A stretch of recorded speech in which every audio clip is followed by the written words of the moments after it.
Hello everyone. Today we're making chicken biryani. It's an easy South Asian dish famous for its ease in making and excellent taste. First, we start with onions. We chop 2 whole onions and then we put some oil in a pan and put the onions in. Let the onions fry for about a good 15-20 minutes. Here you can see the onions are in the pan and they're frying. So we cover the pan initially and then we take the cover off and just keep it to the side to allow the heat to escape. And then we cut 2 whole tomatoes. You can use 2 hands, but I was using 1 hand, so it took me a little bit longer. And once you get done with cutting eventually the 2 tomatoes, you go ahead and put that in the pan. Here you can see I'm struggling. I'm using 1 hand filming. That's why I don't know why it changed the screen size, but filming as well as cutting. And then once the onions are cut, you'll have it roughly cut like that. You add it in the pan, and once they're in the pan, you continue to let the onions and the tomatoes now cook. I lost 1 tomato there, but that's okay. We can always lose 1 tomato, it's not a big deal. So just stir it up a little bit and let it cook. Once it gets to this point, then you start adding some seasoning. Here's some turmeric that I'm putting in. Again, I just sprinkle some turmeric in. I'm not too worried about the exact amount. You obviously don't want to put too much. This is the biryani masala that can be picked up in any South Asian store. Again, you just sprinkle that in, and some salt to taste. I've put 1 teaspoon. Always can add more later on, but here's just 1 teaspoon. And then we start adding the chicken. I used boneless chicken breast.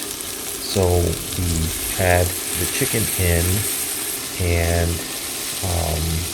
once the chicken is in, you have to let the chicken cook fully. Okay, that's the important part. You have to remember is to let the chicken cook fully. So we go ahead and put the chicken in, stir it up a little bit, and after about 15-20 minutes, it's gotten to this point.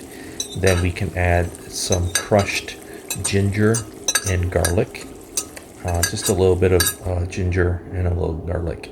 Now we start making the rice. Okay, that's 1 cup, 2 cups of rice.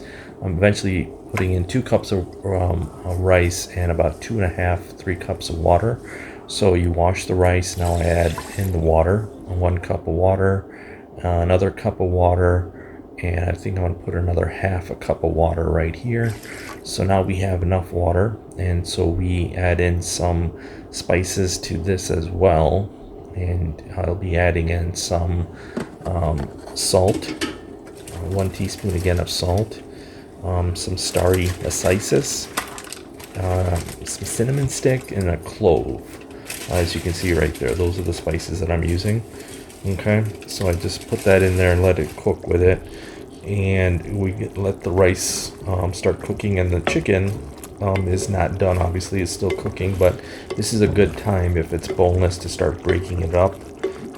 So this is what I'm doing now. I'm starting to cut it and just break it up a little bit, and as you can see, by trying to break it up, it's not done. So after the rice is about 80% done, we take it off, and now we put the chicken that's fully cooked into the rice. Okay, so this is what I'm doing now. I'm taking the chicken that's fully cooked, and I'm going to now put that into the rice pan. Once we put that in the rice, okay, the rice is about 80% cooked, so it still has about another 10 minutes or so left.